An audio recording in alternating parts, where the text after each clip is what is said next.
Alrighty, so disruption in the technology industry is certainly not new.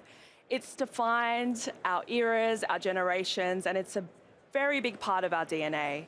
In fact, it's probably why we all enjoy working in the industry. Am I right?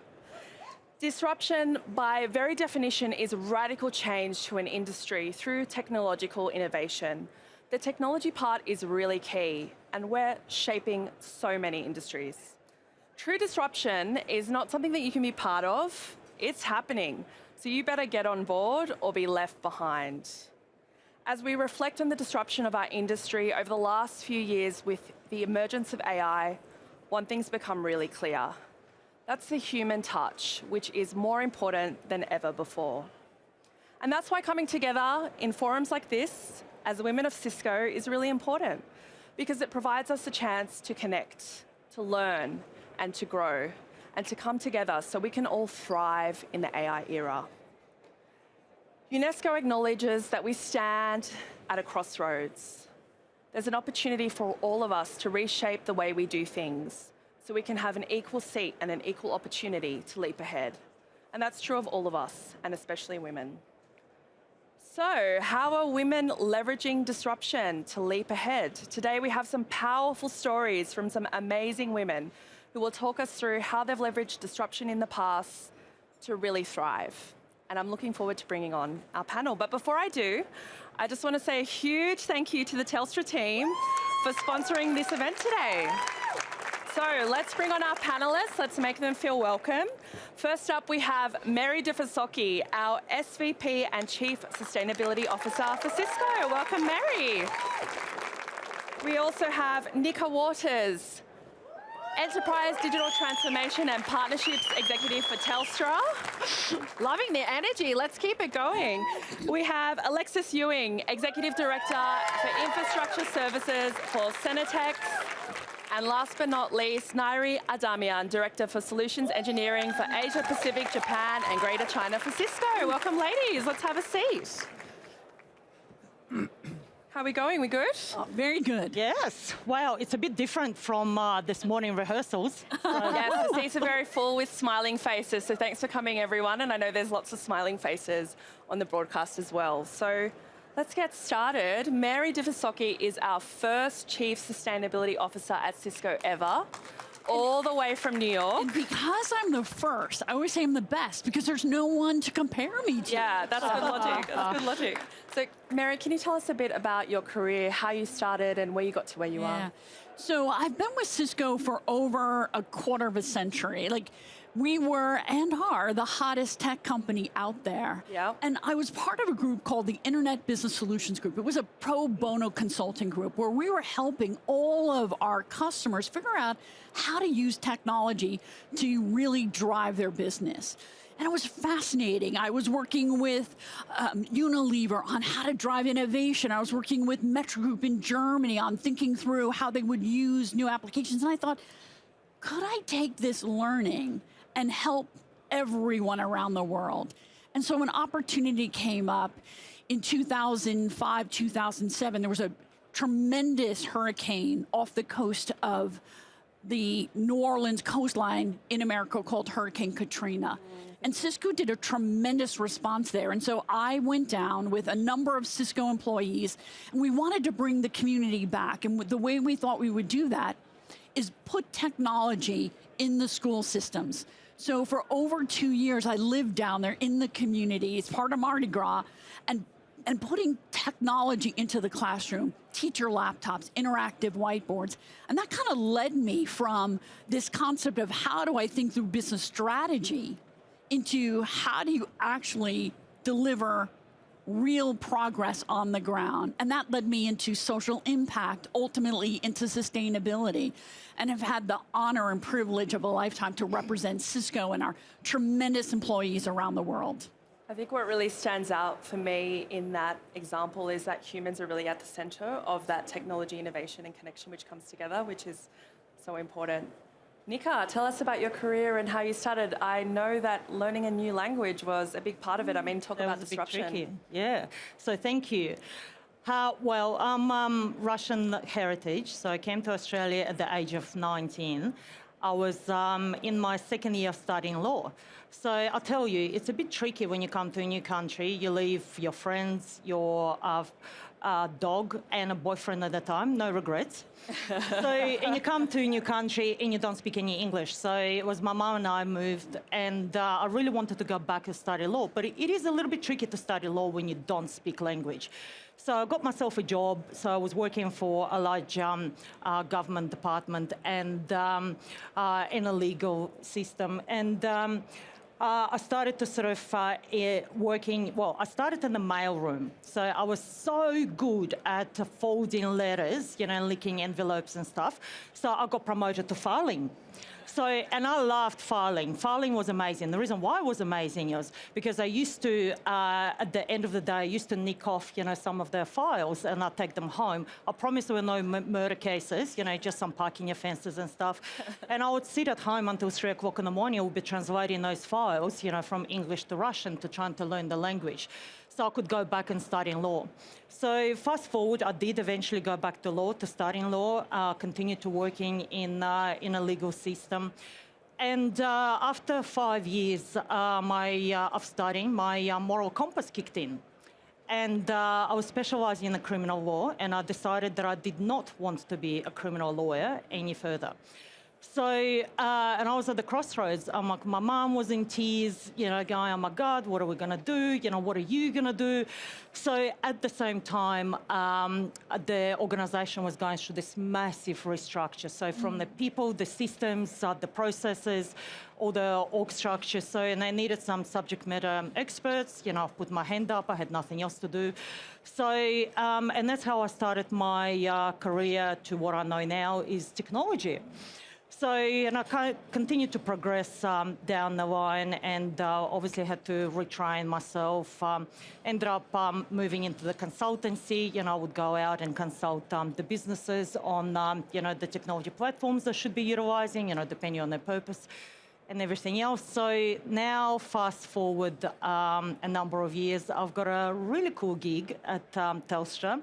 So I look after the digital transformation of our enterprise business. So, which means I get to play with all the cool technology, the AI-enabled selling, you know, operations, and all of that. So there is multiple hats that I'm wearing in the current role. So there is operations, which form a large portion of my portfolio, and then also our partnerships and alliances. So, you know, very grateful to be working with partners like Cisco, because, you know, you get to learn a lot about the technology, how they implementing technology within their own ecosystem as well, and then utilising that of how we can actually help our customers. So, yeah, so that's my story. And when you were taking those files home to learn language and learn about law, like, how do you work through that process? Like, was it pattern shaping? Was it did you use a dictionary? Just tell us a bit about that. So I had this massive dictionary. Like, I still got it on the bookshelf, so it's about that thick. And, you know, English to Russian and vice versa. So I would literally sit there and find the words, you know, in the dictionary and translate the files. The interesting bit is, you know, when I had to write stuff, that was a challenge as well, because Russian is a very phonetical language, so English is not quite phonetical. So I used to write, you know, some of the conversations that I would hear during the day in a phonetical way in Russian, and then I'll try to match it up to what I could find in the dictionary, which sort of, you know, matched the word, and I think that's what they said. So yeah, it was actually quite tricky. Now I look back at it, I honestly don't know how, but you sort of you don't have a choice, because was super disruptive to my personal life, you know, to my professional life, leaving everything behind and starting all over again. So there was, you know, you just jump in and you do it and you come another end. Yeah. Just get it done. Yeah. Alexis, there was a book that you mentioned when you were describing your career. Tell us a bit more about where you started and where you got to. The book. So if I think about my career as a story, it's got two parts. One was a chapter on parts of my career that were by design, and then another chapter about my career that were by chance. So it's really two distinctive parts, but they intermingle along the way. And just to set the headline, so 3 decades, about 15 organisations and around 30 different roles. So I can see you all doing the math to work out how old I am. And how did the career start? So I did a Bachelor of Science degree with a major in applied mathematics, and coming from a European background, finished uni, and I remember distinctly being out in my mum's backyard soaking up some sun, and she said, well, what are you going to do for a living?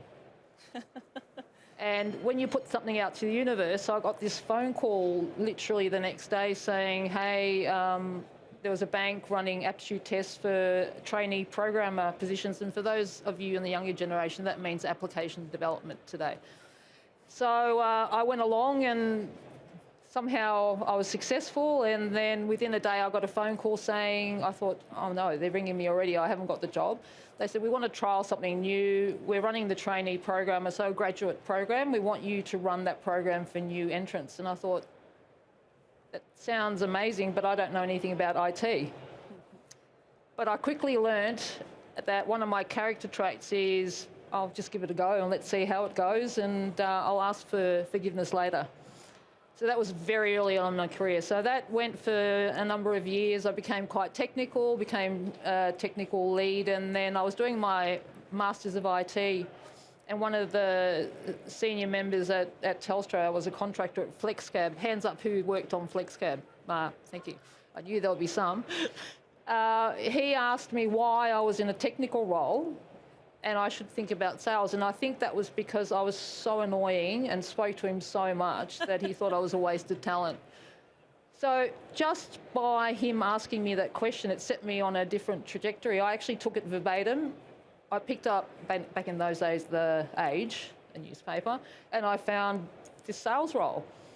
So started different trajectory, started sales. I really enjoyed the money. But it dawned on me then about what was really important for me, and it wasn't about money because I wasn't enjoying my life. And if I think back over my entire career, and there's this saying that if you enjoy what you do, you don't work a day in your life. I think in 30 plus years, I probably worked 2 years. Wow. And so I started to make some conscious decisions about what's important to me from a work-life balance perspective and what motivates me. And long story short, I got into what we term service delivery, and that was kind of, I felt I'd found my superpower. As soon as I found my superpower, I came to a point in my career that was quite disruptive and I got made redundant. So wasn't planned, but it was like, what do I do now? And I learned pretty quickly that I'm able to hustle. And what I did was set up a small consulting company. It was me, and my platform was Seek. And so I was able to keep afloat with financially, and also learned a fair bit about the industry, about the types of positions and what businesses were looking for. So after that, there was a whole lot of blah, blah, blah, because it just goes on forever. And then making a conscious decision, there was a decision point where I had a role made available to me in Melbourne and one in Canberra. The Canberra one was on my trajectory, on my path around service delivery. Hard decision because I had to leave my family behind, and it was very uncomfortable, but I made that conscious choice. What that did was set me on a path through the telco world, 3 different organisations, and really ignited my passion for technology, but more importantly, my passion for leading high-performing teams. And that became my superpower, and that's the trajectory I've continued on. So then, where am I today? Over a number of years in the telco environment and then a couple of years in consulting, having filled my kit bag of talent and capability, I thought the next step is really I wanted to give back to society and really immerse myself in the Victorian public sector and the work that government was doing, and how amazing the role that I'm currently doing as Executive Director of Infrastructure Services. We provide the platform for providing some really critical services to Victorian public. Very satisfying. I also entered the organisation at a time they were going through transformation, both organisational and technology. And if I think back over the last 6 years, it's been a journey of transformation. Culturally, we have embraced innovation, and that's changed the whole mindset of how we engage, what we do. And I think about in the context, as a technologist for years and years, there was always this barrier between the technologist and the business. The way AI, for example, has taken away that barrier. Yeah. We no longer have an option. We are part of the business and how we solve technology.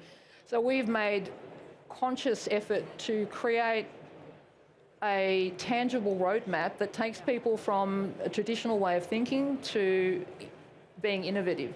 Now, when someone says to you, I want you to be innovative, what does it actually mean? It's like me saying to you, be happy. Yeah. Right, so we did some great work and provided a framework for people to follow. So it's around mindset, it's around taking action, and then actually taking in the time to celebrate what you've achieved as an organisation, as a culture. So, and it's been an amazing trajectory, and for me, it's always the what next. Yeah. And that's where I am today. Love it. Thanks for sharing. Nairi, tell us about what piqued your curiosity in technology. Yes, so first of all, I'm so happy to be here on the panel with amazing ladies and amazing audience. Thank you for joining. This is the best session of the week, so everybody agrees, right? So it was the year 1999. I was just about to graduate, finish university. I studied computer science. I was really interested in coding, want to be a programmer. It was done. Decision was made. My path was set. But somehow or another, this path led me to Cisco. So one day I was walking down the halls of the university. Back then we had this glass board with job posts on paper, right? Stick with a pin on the wall, and it had a Cisco network engineer. And with the job description, and I'm thinking, what is Cisco? What is a network? Because no one's heard of it. We never had Cisco Network Academy. We didn't have any even subjects to teach us anything about networking. So, but my curiosity, kicked in at that moment. And okay, let me do some research. What is this about? Okay, global company, looks like great. It's the internet era, the first disruption in our career lifetime. So this might be a good thing to look into. I went to the bookshop, Cisco Press books. Back then, a full shelf of it, starting from CCNA, CCNP, CCIE, very overwhelming. And I pick up the phone, I call my husband, he was my boyfriend at that time, we were at uni together. I told him, I don't think I can do this. This is really like starting from scratch, right? You have to start something new, study and make something of it. But, it was the right choice. I decided to take a leap of faith, joining Cisco over 25 years ago. And if anyone asked me, I was 15 when I joined, so I never would admit otherwise. So multiple different roles across technology and leadership over the years. It's like many careers within the same organization. Very proud of everything that we are able to achieve. And now I look after a group of amazing solutions engineers in networking across APJC. And we work with our customers and partners to bring our Cisco technology to life. So thank you for having me. And Nairi, when was that? You said you always wanted to work in technology. That was always on the cards. Where did that curiosity really start for you? So this is more longer story, but maybe I'll give you the quick version. So maybe I was born in Iran. I grew up there, and I was maybe 12, 13 years old, came to Australia for a visit for the first time.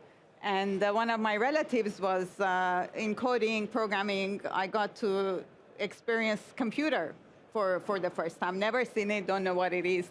So that's when it sparked the curiosity. And when we went back, fortunate that my dad could buy us one at home, right? No one had computers at home. So then we got a teacher to come and teach us basic programming. We used to do that as a family, mom, dad, me, and my brother. It was a very different thing to do. So since then, I thought, okay, this is something I can focus on. And there was none of these women in tech or whether who's doing what. It was just something, okay, I want to do this and I'll just learn and and see where the path takes you. Like whatever you put out in the universe or whatever is meant to happen will help you. So Yeah, it's kind of like doing a puzzle. Instead of doing puzzles, you were sitting there coding. It's quite sweet to think about. Yeah. So, Nika, I'll turn to you next on the opportunity with AI. Let's look to the bright side. How is it shaping the way you work, live, and play? Yeah, absolutely. So I kind of think about AI is it's here to enhance your human capabilities. So work-wise, when I think about it is like imagine all the low value work, like all the admin tasks and stuff. Wouldn't it be good that you actually had someone take care of it so you could spend time and being in the conversations, like really good conversations with your team, with the customers. So being able to leverage that AI capabilities to allow you to do that.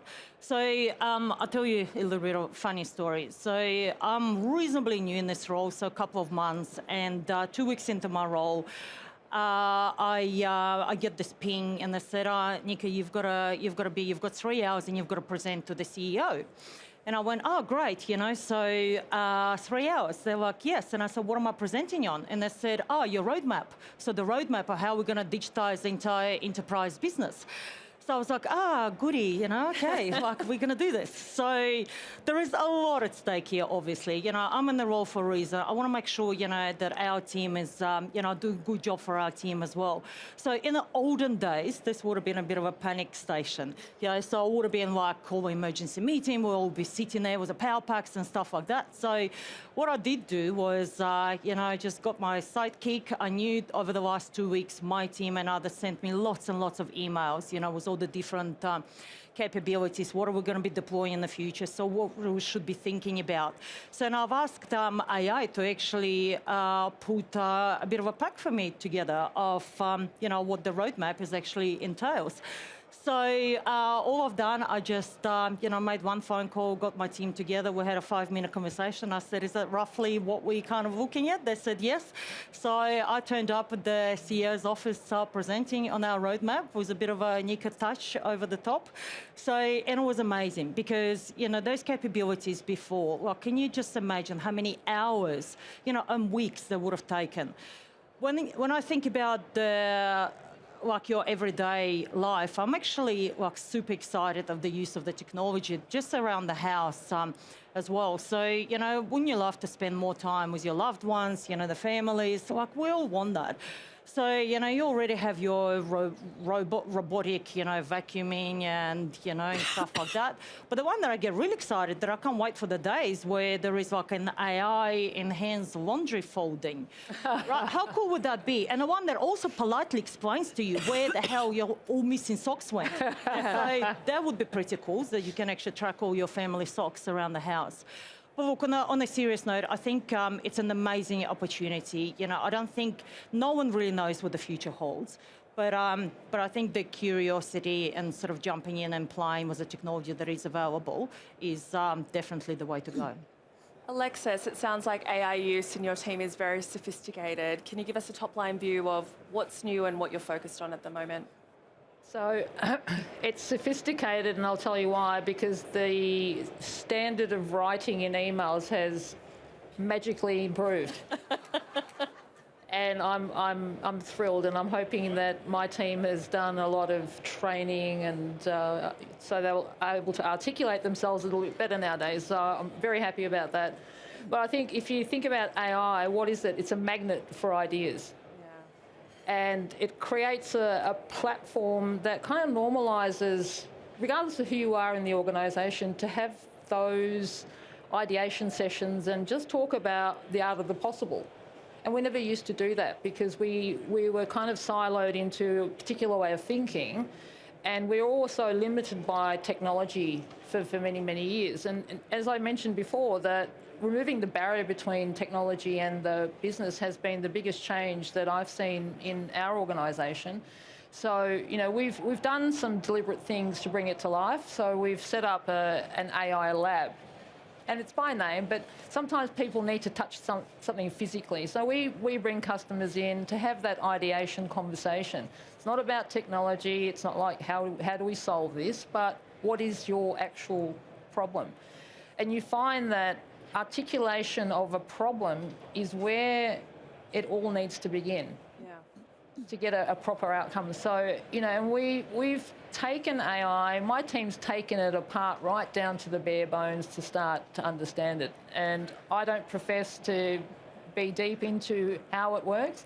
I just know it works. And I know from a mindset perspective and a capability perspective, it's accelerated. It's made us a little bit smarter in certain ways, as Nika said, around how do you get to data and put it together in a meaningful way in a very short amount of time, where you're quite right. We used to have a countless number of meetings and PowerPoints and revisions and so forth. You can do that in an hour and have something meaningful to present. That starts that proper conversation. Accelerating from true conversation where you know where your kind of starting point is, you can then really work fast. So, Larry, can you give us a snippet of what that means from a technical perspective for you? Yeah. So, of course, what's excited me also is AI and how it's rewriting the rules on how we do everything every day. But I think the bigger question is what makes me nervous, and what makes many of our customers and partners nervous is our competence level, right? So we have all these tools, but how do you learn what are the limitations of the tool? How do you learn how to get what's most effective out of these tools? So I think about it like a child going to a toy store, right? For the first time, you have all these toys, and you start playing with them. You want to experiment, you want to learn. You've built the car, and next thing, a robot is walking towards you. A drone is flying over your head, and now so you're scrambling again to do that, right? And for engineers, you not only need to learn how to use these tools, and you have to demonstrate it on a live Cisco live stage, doing a demonstration of the new tools, right? It is challenging. So AI is really changing the way we work, live, and play, especially as leaders, because it's created this ambivalence, right? On the one hand, we are very excited, and on the other hand, we have this fear. And sometimes in this state where we are torn, many people just choose to stand still, because you don't know what to do, right? So as leaders, I think it's very important for us to create that safe environment for our teams, for ourselves, to be able to experiment, right, for those tools, to be able to make mistakes and to be able to learn from it. So that's, I think, what's really challenging me at this time in how things are changing so fast. Yeah. Now, Mary, from a global perspective, what are you seeing as the AI opportunity? Take us through it. And when I think about AI, I think about both the opportunity and the challenge. I look out here, and I know some of you are probably like me. I was born before the internet. So I think about AI as the biggest technology transformation of our lifetime. And what's fascinating is how different countries are looking at AI. Some countries are really looking at it. This is their growth strategy. How do we just rapidly enable it for the businesses, for public policy, for the society? Other countries are really grappling with and thinking a bit more a risk profile. So I think it's fascinating for all of us to kind of grapple. There's a huge opportunity. It is going to change the way we live, work, and create. As someone who thinks about sustainability, I also recognize that it takes a lot of energy. It also does potentially consume water. So I'm always thinking about how do we think about this with a growth mindset, but also in a responsible way that we're thinking about how do we not just, which we still need to do, close the digital divide, but we're also not creating an energy divide or even a data divide as well. So I think this is an opportunity for us to think through these partnerships, public-private partnerships, partnerships across different sectors, and think through, what do we want the world to look like? What do we need the world to look like? What does it mean to innovating in energy? What does it mean to think through how do we design our products in the most energy efficient way? How do we think about data centers scaling across, thinking about AI at the edge, doing it in a way that we're really understanding how it's being handled, what it means to roles and jobs? it's one of the things that we're even doing here at Cisco is grappling it. What does it mean to a job, a role? What does it mean as we lead? Imagine maybe next year there'll be an agentic AI sitting with us. And what does that look like when you've got an agentic AI as part of your team? I do think it's going to do some phenomenal things if we design it in a way that we're really understanding potential biases. As we're thinking about what is it being trained on? What does that data look like? One of the first things we did as we developed the sustainability office at Cisco is we knew that there was really important sustainability data that we needed as we thought about how we might design our net zero strategy, but we knew our partners, our customers, different countries needed that similar sustainable data, what we call our carbon accounting, for example, or our circular design principles and how we're designing our products. So the first thing we did is thought about that data, environmental sustainable data, and think about it the same way we manage our financial data. So I think this is one of the things that we're going to have to grapple with is you're never going to see the value of AI if you don't also think about, is it good data? Is it reliable data? Is it data that you really understand? Do you own the data? Are you thinking through the data governance aspect of it as well? And so I think about the huge opportunity. This is going to drive amazing answers to some of the biggest, thorniest problems of our lifetime. But I also encourage us all to think about designing it in the most responsible way for people, for society, for the planet, as well as our businesses. I mean, it really makes me think and reflect on some of AI's big questions that we all have to consider. Now, Alexis, I'll turn to you. What is common across all of you is you see challenges ahead of you, and I'll just get over that mountain. I just did it. It just had to be done. So I guess, can you talk us through how you really work through that level of discomfort or disruption? So I think evolution-wise, human race has been very resilient, and we've been through a lot, and without divulging ages and so forth, we've seen technology evolve quicker than ever before. And if you think about things like smartphones, and we're so addicted to the smartphone now that if they took it away, what would happen? Guess what? We'd adjust. So it's really looking at disruption in the face of it and recognising, yes, we have fear, there is ambiguity, there is inconsistency because of we're not quite sure how to play with it, but just do it anyway. And we have the licence to do that in today's world. And, as a leadership team, it's on us to provide psychological safety in the workplace for people to try things. And I remember when ChatGPT first came out and one of my team members was talking to me about it, I just went, yeah, whatever. And then I couldn't ignore it anymore. And then it's become part of us. But we're so good as a human race of evolving, absorbing and changing that I think, we've got all the tools we need, but we just need to make sure that we support each other. And in a work environment, it is that safety, it is that fail fast notion, and as leadership team, apply that emotional intelligence to what outcome you want. And I assure you, I've seen it, your teams will develop some amazing outcomes that you wouldn't have even thought about.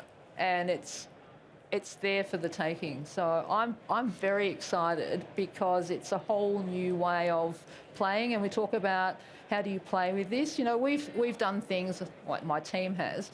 We've got a multilingual avatar, and its uses are infinite. And it's a bit of fun because, once again, we've got a kiosk, you can see it, you can talk to it. I tried it, I spoke to it in Hungarian, and it understood me, and I love it now. And it brings out that human element. Although it's technology-based, there's such a human element to it. How does it look? People commented on the clothing it was wearing. So, it's an end-to-end visualization of technology coming to life. Nairi, what's a standout moment for you? Standout moment. So disruption doesn't have to be just technology, right? So it happens in our life, in our everyday life. So this story is from year 2009. I had my second daughter coming back from maternity leave, all planned again to come back part-time, agreed with my director. We were all on the same page. Maybe 3-4 weeks out, he's like, Nairi, sorry, I need you to come back full-time. So that was very big disruption for me, my personal life. So I was able to negotiate with him because I had a lot of credit built, being a very good leader at that time in the team. So he agreed. I came back. He agreed for me to work from home 2 days a week. Back then, no working from home, no WebEx, my team was everybody in the office every day, 8 to 6 or whatever long hours we worked. Right, so this was disruption, not just for me, and also same for my team. But it brought with it the opportunity for the team to change the way we work. Right, suddenly now, let's add WebEx to meetings because Nairi is at home, she's gonna join. Suddenly I have to be online all the time because I am worried now. I have to be responsive, otherwise I will lose this privilege because I was the only one, right? So the lesson and the bigger picture in this is, it could have been a very different outcome if I had just said, this is too hard, I'm just going to quit. I'll worry about this later because I cannot do this. But then again, when you stop and think, say, okay, let's look at this as an opportunity. So, okay, let me ask, what's the worst going to happen? He's going to say no. Then I have to think about the alternative, right? So being the first to do that in the team also then opened the door for the future, others to do similar, right? But you have to, in a situation like that, really work hard and really be the best that you can be, because otherwise you won't make the most out of the disruption that it's presented to you, right? So, yeah. So finally, Nairi, we've got to our last question. I'll start with you and I'll go down the line. How can we embrace disruption? Yes, What's our call to the audience and those online? Definitely, the time has gone very quickly. So, disruption is not new for us. We had the internet era, then we had mobility, then we have cloud, now we have AI. Yesterday on main stage, we heard like the next new AI generation is now coming, right? So it's never going to be the last one. But what's constant is, again, that opportunity and the fear that brings with it, right? For us, it's a great opportunity to adopt this new era, especially for women, because it is creating a level playing field for us. You have access to all the tools. You don't have to ask permission. Just you can go and do what you need to do out of it. But women are adopting AI 25% less than men. So if we don't lean in, if we don't take advantage of this, we're risking of losing the opportunities that it's going to bring for making the world a better place, making us better leaders, right? So I was listening to a podcast on the weekend. It said, use AI to be a better version of yourself. So what do we need? We need courage. We need curiosity. So we can adopt and use all the new tools, be better, learn, adapt, and excel. Alexis, your final thoughts. Yeah, look, I can't agree more than what Nairi said. So it's around being unapologetically determined to do things and look in the face of fear, as I mentioned earlier, and just do it anyway. Yeah. Right? We've got nothing to lose, and we've got support. And I think from, you talk about the adoption of AI from a, female population perspective, and it really is encouraging. We've been in tech jobs and leadership roles for so long, and it is about embracing that ability to, you don't have to know everything, and it's okay to become, all of a sudden you become the student. Even as a leader, show vulnerability, show authenticity, and ask the right questions and keep asking until you understand. There's nothing wrong with that. And I think disruption gives you the license to do that. And I'm quite fascinated that the four of us, having spoken for nearly 45 minutes, when we talk about disruption, no one mentioned COVID. I mean, that was a big pivotal piece in the world. And we had to learn things like working from home was not a thing. It's a big thing now. And technology had to adjust to accommodate for those sort of things. And how well did we adapt to that whole situation? I think it was remarkable. So we're good at disruption. We just need to acknowledge it and celebrate it. Well said. Nika. Yeah, I just want to acknowledge exactly the same. So my thoughts immediately go to, Nara, you were talking about women embracing AI, so in a lower sort of uptake. Just some simple things, think about your next job, like your pitch, pitching for the interviews, get some ideas, get the creativity going, because there is some really, really amazing opportunities and the tools that you can use to help your confidence and continue to leverage that. Is it uncomfortable? Absolutely. So in my current role today, that is my job. This is my job, to make sure that we drive that, we drive the adoption of that as well.